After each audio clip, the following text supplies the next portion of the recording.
Deep down, you were terrified of taking risks. You really wanted to win, but the fear of losing was greater than the excitement of winning. Deep inside, you and only you will know you didn't go for it. You chose to play it safe. Our eyes met again. "You've been pushing me around?" I asked. "Some people might say that," smiled Rich Dad. "I would say that I just gave you a taste of life." "What taste of life?" I asked, still angry, but now curious and ready to learn. "You boys are the first people who have ever asked me to teach them how to make money. I have more than 150 employees, and not one of them has asked me what I know about money. They ask me for a job and a paycheck, but never to teach them about money. So most will spend the best years of their lives working for money, not really understanding what it is they are working for." I sat there listening intently. "So when Mike told me you wanted to learn how to make money, I decided to design a course that mirrored real life. I could talk until I was blue in the face, but you wouldn't hear a thing. So I decided to let life push you around a bit so you could hear me. That's why I only paid you 10 cents. So what is the lesson I learned from working for only 10 cents an hour?" I asked. "That you're cheap and exploit your workers." Rich Dad rocked back and laughed heartily. Finally he said, "You best change your point of view. Stop blaming me and thinking I'm the problem. If you think I'm the problem, then you have to change me. If you realize that you're the problem, then you can change yourself, learn something, and grow wiser. Most people want everyone else in the world to change but themselves. Let me tell you, it's easier to change yourself than everyone else." "I don't understand," I said. "Don't blame me for your problems," Rich Dad said, growing impatient. "But you only pay me 10 cents. So what are you learning?" Rich Dad asked, smiling. "That you're cheap," I said with a sly grin. "See, you then are the problem," said Rich Dad. "But you are." "Well, keep that attitude and you'll learn nothing. Keep the attitude that I'm the problem, and what choices do you have?" "Well, if you don't pay me more or show me more respect and teach me, I'll quit." "Well put," Rich Dad said. And that's exactly what most people do. They quit and go looking for another job, a better opportunity and higher pay, actually thinking that this will solve the problem. In most cases, it won't. "So, what should I do?" I asked. "Just take this measly 10 cents an hour and smile." Rich Dad smiled. "That's what the other people do. But that's all they do, waiting for a raise thinking that more money will solve their problems. Most just accept it, and some take a second job working harder, but again accepting a small paycheck." I sat staring at the floor, beginning to understand the lesson Rich Dad was presenting. I could sense it was a taste of life. Finally, I looked up and asked, "So what will solve the problem?" "This," he said, leaning forward in his chair and tapping me gently on the head. "This stuff between your ears." It was at that moment that Rich Dad shared the pivotal point of view that separated him from his employees and my poor dad, and led him to eventually become one of the richest men in Hawaii, while my highly educated but poor dad struggled financially all of his life. It was a singular point of view that made all the difference over a lifetime. Rich Dad explained this point of view over and over, which I call lesson number 1. The poor and the middle class work for money. The rich have money work for them. On that bright Saturday morning, I learned a completely different point of view from what I had been taught by my poor dad. At the age of 9, I understood that both dads wanted me to learn. Both dads encouraged me to study, but not the same things. My highly educated dad recommended that I do what he did. "Son, I want you to study hard. Get good grades so you can find a safe, secure job with a big company, and make sure it has excellent benefits."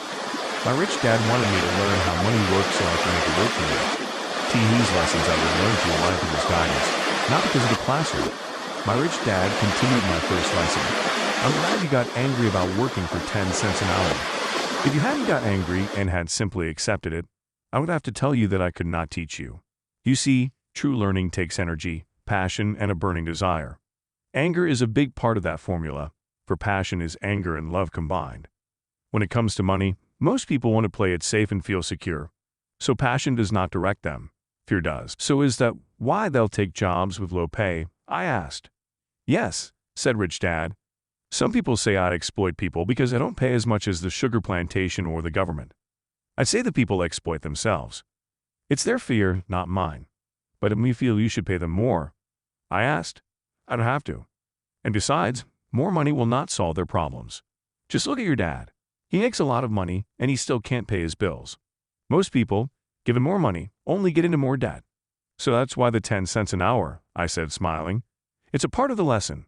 "That's right," smiled Rich Dad. "You see, Your dad went to school and got an excellent education, so you get a high-paying job. But he still has money problems because he never learned anything about money in school. On top of that, he believes in working for money. And you don't? I asked. No, not really, said Rich Dad. If you want to learn to work for money, then stay in school. That's a great place to learn to do that. But if you want to learn how to have money work for you, then I will teach you that. But only if you want to learn. Wouldn't everyone want to learn that? I asked. No, said Rich Dad, simply because it's easier to learn to work for money, especially if fear is your primary emotion when the subject of money is discussed. I don't understand, I said with a frown. Don't worry about that for now. Just know that it's fear that keeps most people working at a job. The fear of not paying their bills, the fear of being fired, the fear of not having enough money, and the fear of starting over. That's the price of studying to learn a profession or trade, and then working for money. Most people become a slave to money and then get angry at their boss.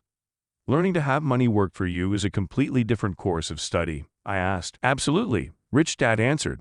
Absolutely. We sat in silence on that beautiful Hawaiian Saturday morning. My friends had just started their Little League baseball game, but for some reason I was now thankful I had decided to work for 10 cents an hour. I sensed that I was about to learn something my friends wouldn't learn in school. Ready to learn? Asked Rich Dad. Absolutely, I said with a grin. I had kept my promise. I've been teaching you from afar, my Rich Dad said. At 9 years old, you've gotten a taste of what it feels like to work for money. Just multiply your last month by 50 years, and you will have an idea of what most people spend their life doing. I don't understand, I said. How did you feel waiting in line to see me? Once to get hired, and once to ask for more money. Terrible, I said. If you choose to work for money, that is what life will be like, said Rich Dad. And how did you feel when Mrs. Martin dropped 3 dimes in your hand for 3 hours of work? I felt like it wasn't enough. It seemed like nothing. I was disappointed, I said. And that is how most employees feel when they look at their paychecks, especially after all the tax and other deductions are taken out. At least you got 100%. You mean most workers don't get paid everything? I asked with amazement. Heavens no, said Rich Dad. The government always takes its share first. How do they do that? I asked. Taxes, said Rich Dad. You're taxed when you earn. You're taxed when you spend. You're taxed when you save. You're taxed when you die. Why do people let the government do that to them? The rich don't, said Rich Dad with a smile. The poor and the middle class do. I'll bet you that I earn more than your dad, yet he pays more in taxes. How can that be? I asked. At my age, that made no sense to me. Why would someone let the government do that to them? Rich Dad rocked slowly and silently in his chair, just looking at me. Ready to learn? He asked. I nodded my head slowly. As I said, there is a lot to learn. Learning how to have money work for you is a lifetime study. Most people go to college for 4 years and their education ends. I already know that my study of money will continue over my lifetime, simply because the more I find out I need to know. Most people never study the subject. They go to work, get their paycheck, balance their checkbooks, and that's it. Then they wonder why they have money problems. They think that more money will solve the problem and don't realize that it's their lack of financial education that is the problem. So my dad has tax problems because he doesn't understand money? I asked, confused. Look, said Rich Dad, taxes are just one small section on learning how to have money work for you. Today, I just wanted to find out if you still have the passion to learn about money. Most people don't. They want to go to school, learn a profession, have fun at their work, and earn lots of money. One day they wake up with big money problems, and then they can't stop working. That's the price of only knowing how to work for money instead of studying how to have money work for you. So do you still have the passion to learn? Asked Rich Dad. I nodded my head. Good, said Rich Dad. Now get back to work. This time, I will pay you nothing. What? I asked in amazement. You heard me. Nothing. You will work the same 3 hours every Saturday, but this time you will not be paid 10 cents per hour. You said you wanted to learn to not work for money, so I'm not going to pay you anything. I couldn't believe what I was hearing. I've already had this conversation with Mike and he's already working, dusting and stacking canned goods for free. You better hurry and get back there. That's not fair, I shouted. You've got to pay something. You said you wanted to learn. If you don't learn this now, you'll grow up to be like the 2 women and the older man sitting in my living room, working for money and hoping I don't fire them. Or like your dad, earning lots of money only to be in debt up to his eyeballs, hoping more money will solve the problem. If that's what you want, I'll go back to our original deal of 10 cents an hour. Or you can do what most adults do. Complain that there is not enough pay, quit, and go looking for another job. But what do I do? I asked. Rich Dad tapped me on the head. Use this, he said. If you use it well, you will soon thank me for giving you an opportunity and you will grow into a rich man. I stood there, still not believing what a raw deal I was handed. I came to ask for a raise, and somehow I was instead working for nothing. Rich Dad tapped me on the head again and said, use this. Now get out of here and get back to work. Lesson #1. The rich don't work for money. I didn't tell my poor dad I wasn't being paid. He wouldn't have understood, and I didn't want to try to explain something I didn't understand myself. For 3 more weeks, Mike and I worked 3 hours every Saturday for nothing. The work didn't bother me and the routine got easier, but it was the missed baseball games and not being able to afford to buy a few comic books that got to me. Rich Dad stopped by at noon on the 3rd week. We heard his truck pull up in the parking lot and sputter when the engine was turned off. He entered the store and greeted Mrs. Martin with a hug. After finding out how things were going in the store, he reached into the ice cream freezer, pulled out 2 bars, paid for them, and signaled to Mike and me. Let's go for a walk, boys.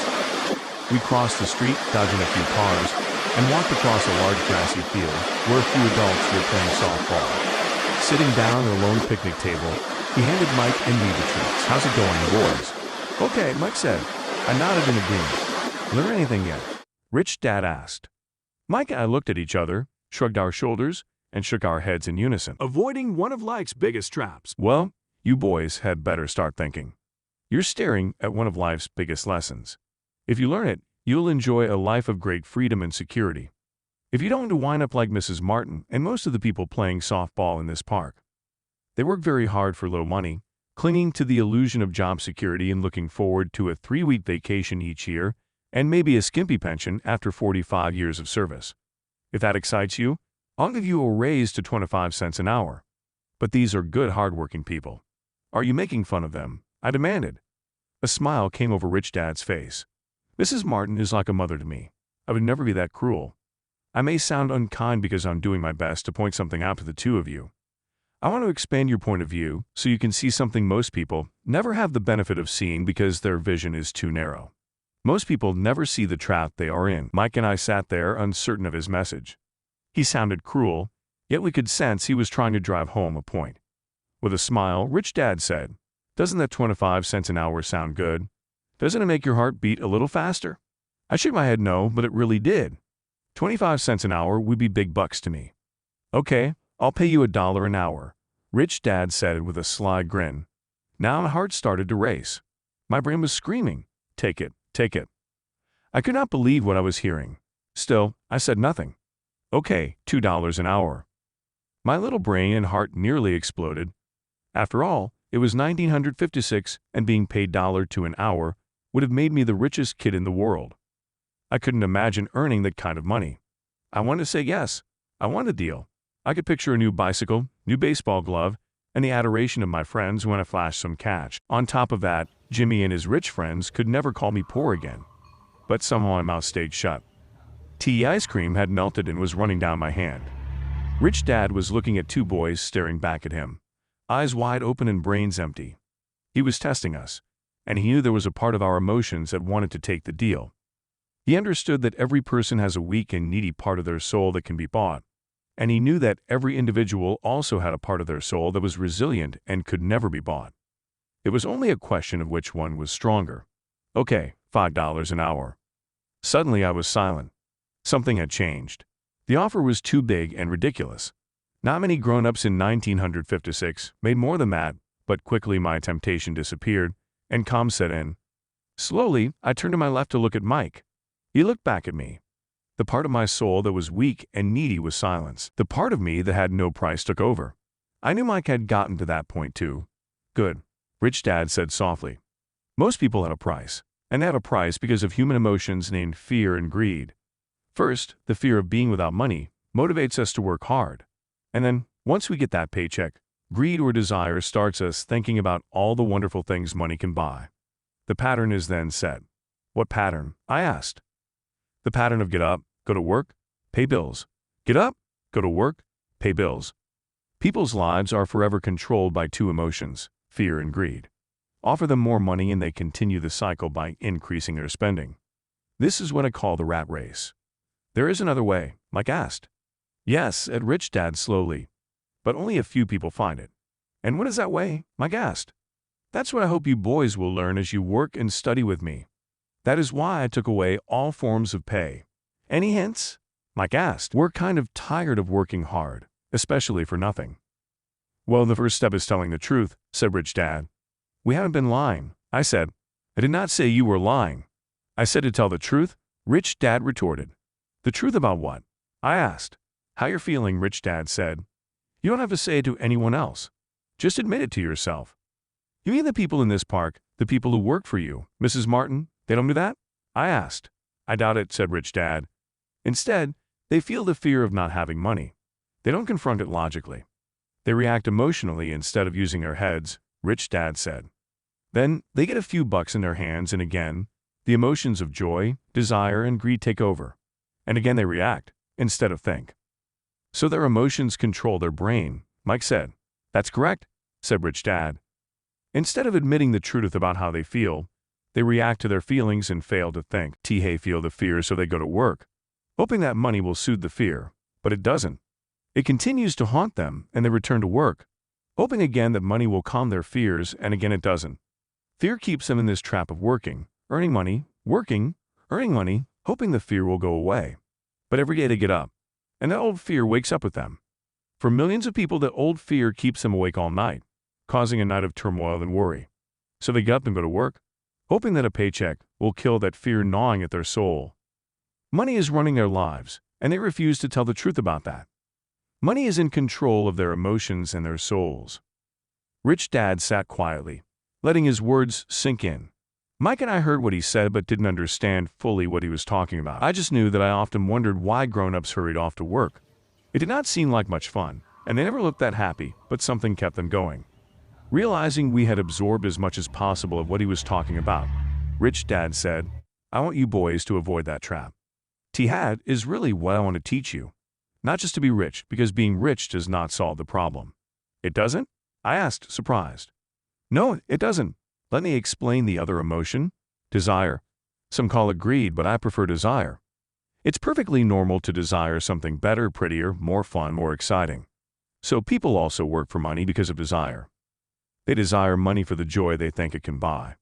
But the joy that money brings is often short-lived, and they soon need more money for more joy, more pleasure, more comfort, and more security. So they keep working, thinking money will soothe their souls that are troubled by fear and desire.